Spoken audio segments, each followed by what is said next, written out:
On a 7 matchs cette nuit en NBA, les playoffs approchent, on va analyser chaque rencontre pour vous aider à faire vos pronostics.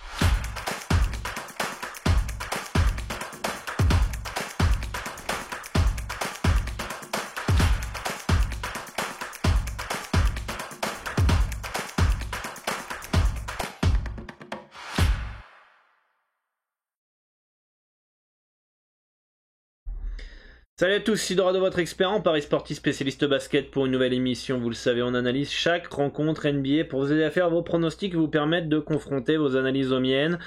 On va décortiquer tout ça, ça s'approche les playoffs et c'est vraiment pas simple de vous faire des vidéos. D'ailleurs, il n'y aura pas de partie joueur aujourd'hui puisque on arrive en fin de saison. Il faut que les joueurs soient titulaires pour que le bet soit validé. Et malheureusement, les stars peuvent être mis au repos et on ne sait pas qui va jouer et partir sur des remplaçants qui sont peut-être parfois même pas proposés ou que si les starters jouent, ils seront même pas titulaires. Bref, je pense que les performances joueurs, on va attendre les playoffs.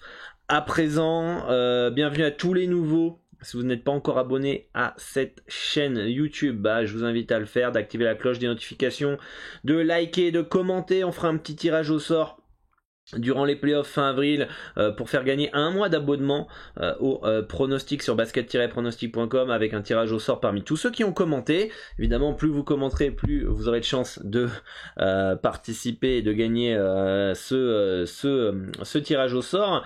Mais ça permet de référencer la chaîne et donc d'aider un maximum de parieurs. Pour tous ceux qui souhaitent accéder aux meilleures cotes et pouvoir profiter du bookmaker des parieurs professionnels, je vous invite à ouvrir un compte via le broker Asian Connect le plus fiable, ça fait plus de 10 ans qu'ils sont sur le marché. Vous avez juste à remplir le formulaire qui est dans les commentaires épinglés, vous sélectionnez PS3838 ici et le tour est joué. Je vous laisse un petit tuto vidéo pour suivre les étapes pas à pas et si vous avez la moindre difficulté, de toute façon ils vous contacteront par WhatsApp en français pour vous accompagner. Donc c'est vraiment très très pro. Donc si vous voulez accéder aux meilleures cotes, au meilleur taux de retour joueur, un outil qui est indispensable si vous voulez gagner dans les paris sportifs et surtout accéder au bookmaker des parieurs professionnels puisque c'est le seul book qui limite pas les gagnants. Je vous invite à aller dans les commentaires épinglés dès maintenant à remplir le formulaire. Je vous invite aussi à rejoindre le Discord pour échanger avec l'ensemble de la communauté et moi-même. On est plus de 4000, le lien est dans la description ainsi que tous mes réseaux sociaux si vous voulez me suivre, Telegram, Instagram, Twitter, Facebook, etc. Bref, on va faire le petit récapitulatif de la veille en NBA. Qu'est-ce qu'on a eu ?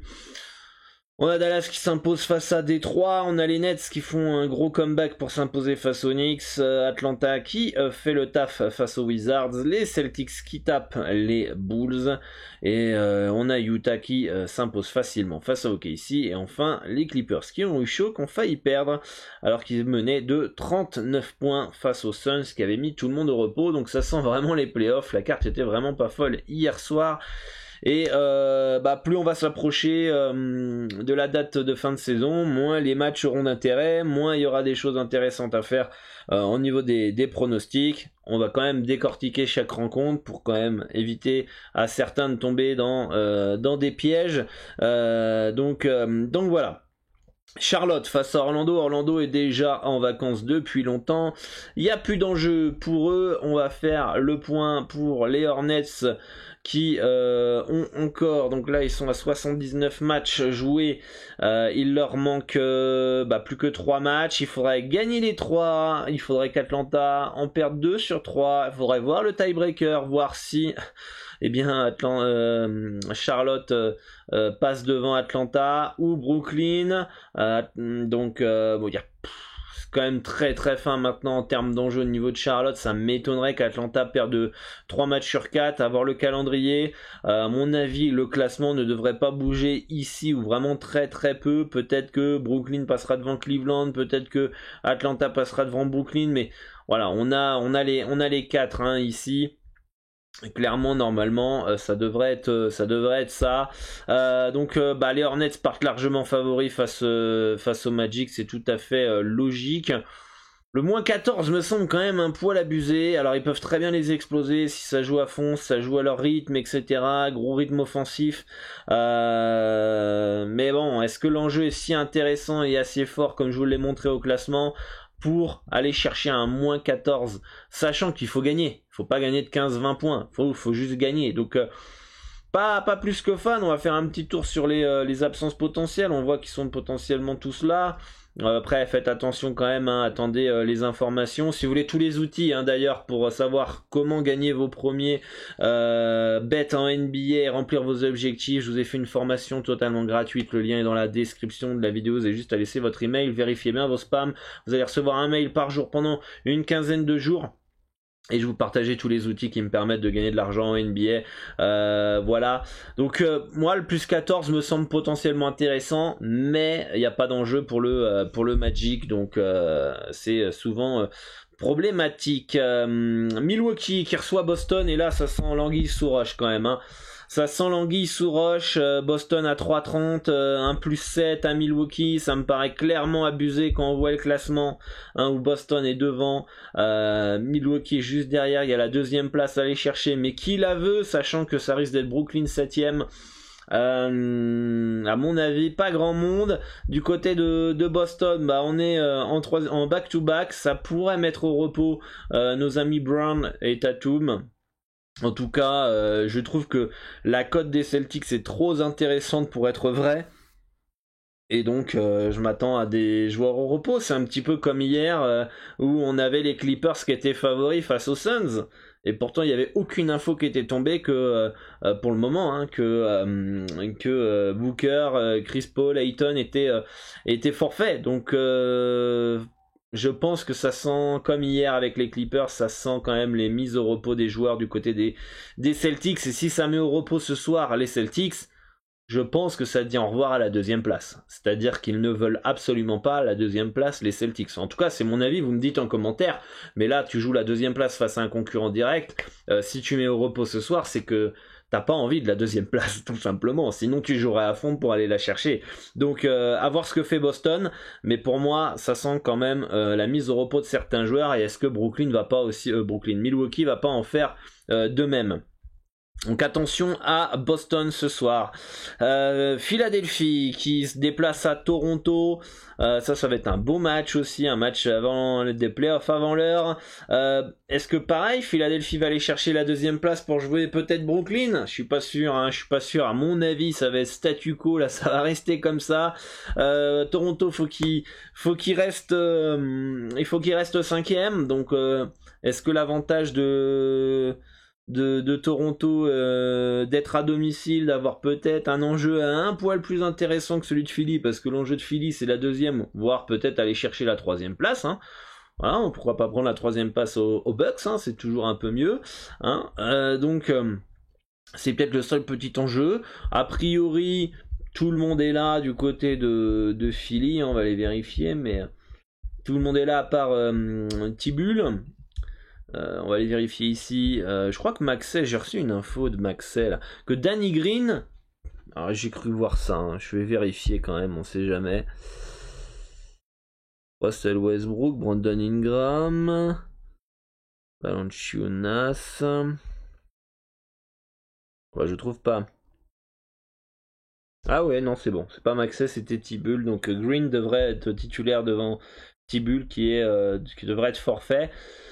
Donc on a quoi comme cote? On a les Sixers légers favoris à Toronto. Je pense que c'est tout à fait logique. Si les Sixers jouent le jeu, je vois pas une value monstre sur Toronto à 2,06 à domicile face à des Sixers qui jouent le jeu. Mais le gros problème, c'est que veut ce trio d'équipes en fait? C'est Boston, Milwaukee, Philadelphie. Que veulent ces équipes-là? Est-ce qu'ils veulent vraiment la deuxième place? Moi, je reste persuadé que non. Mais donc, du coup, si c'est non, il y a quasiment plus d'enjeu pour ces équipes-là. Donc, méfiance sur les Sixers. À vous de. On va aller voir ce que dit le marché. On va aller voir ce que dit le marché. Le marché est très équilibré. Un poil plus sur les Sixers. Plus ou moins comme les probabilités du marché. Par contre, au niveau du handicap, les gens vont à 59% du temps sur les Raptors. Pas trop con, vu que on le dit, hein, les Sixers ont peut-être un enjeu moins intéressant que celui des Raptors. Donc pour moi c'est un no-bet, hein, mais bon, pour moi c'est pas assez intéressant le risque sur les Raptors, et je sais pas ce que veulent les Sixers, donc voilà, beau no-bet. Les Wolves, pardon, qui reçoivent les Spurs de San Antonio. Alors qu'est-ce que ça donne au classement à l'ouest? Minnesota qui pourrait, ouais, ça va être chaud, il y a 80 matchs, il manque 2 matchs, à mon avis ça ne bouge pas, les Wolves, ça va rester 7ème, ils arriveront pas à les choper Denver, je pense, à moins de gagner les 2 derniers matchs. Et du côté des Spurs, ça va être chaud d'aller chercher aussi la 9ème place de New Orleans, on va aller vérifier ça. 34 plus 45, il manque 3 matchs, ça peut le faire encore, mais avoir le tiebreaker aussi, il faudrait que les Pélicans perdent. En tout cas, c'est l'enjeu de San Antonio. Je suis pas sûr que l'enjeu soit dingo du côté de Minnesota finalement, et le problème des Spurs reste l'absence de Dejounte Murray normalement, qui n'est peut-être pas là. Est-ce qu'il n'est pas là? Il n'est pas là a priori, ce qui explique qu'ils sont largement favoris, outsiders à Minnesota. Pour moi quand même le plus 7,5 plus 8 me semble potentiellement intéressant pour San Antonio. Après attention, si Minnesota joue son tempo et joue son basket, ça peut vite prendre l'eau à San Antonio. Donc l'enjeu est quand même pas ouf du côté des Wolves, ce qui fait que je préfère le plus 7,5. L'absence de Murray me fait un poil chier. Les Pélicans qui devraient s'imposer face aux Blazers, donc ce qui, vu le match face à Portland, pour New Orleans, ça fait quasiment une victoire, hein, pour les Pels, hein, vu que les Blazers sont à poil et n'ont pas d'enjeu. Ça fait que finalement l'enjeu de San Antonio devient de plus en plus faible. Donc bon, là il n'y a pas grand chose à dire, les Pélicans devraient s'imposer. Le moins 16,5, est-ce qu'il est si intéressant que ça? Je suis pas sûr, je pense qu'il est plutôt bien placé. Je regarde un petit peu les H que j'ai mis. Il faudrait que je rajoute les pondérations des absences de dernière minute après, mais du côté de, on va même le rajouter maintenant, attendez, on va aller faire ça va pas prendre trop de temps, voilà, hop, on a du Ingram qui est pas là, hein, on a dit, hein, c'est ça, on a du Ingram qui n'est pas là, donc ça c'est un poil relou pour les Pélicans. Pour moi c'est très bien placé, ça me fait un moins 16 et c'est un moins 17, donc c'est très bien placé, il n'y a pas de value dans cette rencontre. Du côté des Spurs, qu'est-ce qu'on a? Hop, on va aller faire ça, je vais juste vérifier ça parce que j'ai pas mis les pondérations des joueurs absents. Du coup les Spurs, il n'y a pas de value non plus. Les Philadelphia 76ers, pas de value. Boston, comme je vous dis, Boston là, plus 7 me semble peut-être un poil abusé en fait. Un poil abusé, malgré le back-to-back, ça sent des joueurs au repos ça. Et du côté de Orlando, c'est bien plus 14 qui me semble un poil abusé. Mais qui est pas non plus ultra value. Donc voilà, les Pélicans qui devraient s'imposer, mais bon, le moins 16 me semble bien placé. Denver-Memphis, Denver qui part logiquement favori face à ces Grizzlies qui n'ont plus d'enjeu. C'est un moins 4,5. Ah bah il n'y a plus de cote, hein, tout a disparu. Bon, en attendant, je vais faire la petite pondération. Hop, on fait copier ici, on va là et on fait coller. Donc moi ça me fait un moins 4 pour Denver. Donc pour moi il n'y a aucune value sur les Nuggets cette nuit. L'enjeu du côté de Denver, on va aller voir ça, hein. L'enjeu, ça serait de récupérer la 5ème place du Jazz. Bon, why not, hein, ça peut aller les chercher. Donc voilà un peu l'enjeu, mais pour moi il n'y a pas de value sur ce match-là non plus. Et puis on a des Warriors privés de Stephen Curry, et du côté des Lakers on a LeBron James, Anthony Davis qui est qui sont game time decision, et Westbrook qui est quasiment forfait. Ça m'étonnerait que LeBron James et Anthony Davis jouent ce soir. Très sincèrement, il n'y a plus d'enjeu pour eux. Ils ont été blessés toute la saison. Il y a des matchs beaucoup plus importants dernièrement que LeBron James n'a pas joué, qu'Anthony Davis n'a pas joué. Donc un match sans enjeu, les mecs qui jouent, ouah, ça serait limite, j'ai envie de vous dire, un manque de respect de la franchise, quoi, pour la franchise. Attends, tu pouvais pas forcer contre, je sais plus contre qui ils ont joué, les Browns, tu pouvais pas forcer à ce moment-là. Anthony Davis, tu pouvais pas forcer ou revenir un peu plus tôt pour essayer d'aller chercher les playoffs. Non, tu reviens à 4 journées de la fin, t'es déjà éliminé, ça a pas de sens. Ça a vraiment pas de sens. Donc pour moi, c'est au frigo les LeBron James et compagnie. En gros, hop. En gros, les Lakers partent largement outsiders, hein, logiquement, normalement. Si ils sont tous forfaits, évidemment, on va attendre. Qu'est-ce qu'on a de l'enjeu du côté des Warriors? Warriors, ce serait de garder la 3ème place. Ce serait de garder la 3ème place, mais on a vu quand même qu'avec Stephen Curry, pas ouf. Pas là, ils sont pas ouf. Hein. Ils sont pas ouf. On va attendre la remise en ligne des cotes. Mais bon, qu'est-ce que vous pensez, vous, dans les commentaires? Est-ce que vous pensez que LeBron James et Anthony Davis vont jouer ce soir? Pour moi, non. Mais c'est mon humble avis. C'est mon humble avis. Ça se remet en ligne petit à petit. On va attendre tout ça. Je sais même pas c'est quoi les cotes de cette rencontre. Je les ai même pas vues. Hop, on va aller voir Euroleague et on recharge encore. Peut-être elles étaient même pas en ligne en début de vidéo. Peut-être, j'ai même pas fait gaffe. Je n'ai même pas fait gaffe, mais ouais, non, je vois pas l'intérêt des Lakers de jouer à fond. Si, je crois qu'elle était en ligne, il y avait une équipe juste en dessous de Denver. Voilà, c'est un moins 13,5 plus 13 pour les Warriors, et moi j'ai un moins 13,5. Donc c'est exactement le même handicap. Voilà les amis, très courte vidéo parce qu'on est un peu bloqué dans cette fin de saison. Globalement, si je dois faire un petit récapitulatif, Warriors Golden State, victoire des Warriors, mais y a rien à faire, c'est bien placé, no value. Denver Memphis, normalement Denver a de l'enjeu, rien à faire, il n'y a pas de value. Pareil, les Pelicans comptent plus d'enjeux, mais rien à faire, pas de value. Pour vous dire, j'ai un moins 13,5 Warriors, j'ai un moins 4 pour Denver, j'ai un moins 16 pour les Pelicans, j'ai un moins 7 pour les Minnesota Timberwolves. Là, il y a quasiment plus d'enjeux pour Minnesota. Les Spurs, avec le calendrier des Pels, ça semble aller chaud d'aller les chercher, parce qu'à mon avis, ça va win ce soir, les Pelicans. Et avoir les prochains matchs des Pels, si ça joue du Magic et du Détroit, bon, il y a peu de chances que ça va perdre. Philadelphie-Toronto, de l'enjeu pour les deux équipes, mais pour moi c'est très bien placé, un beau no-bet. Milwaukee, Boston, il y a de l'enjeu, normalement la 2ème place à aller chercher, mais ça m'étonnerait qu'ils y soient si intéressés vu que tu risques de jouer du Brooklyn au premier tour. Ça, il n'y a pas grand monde qui le souhaite.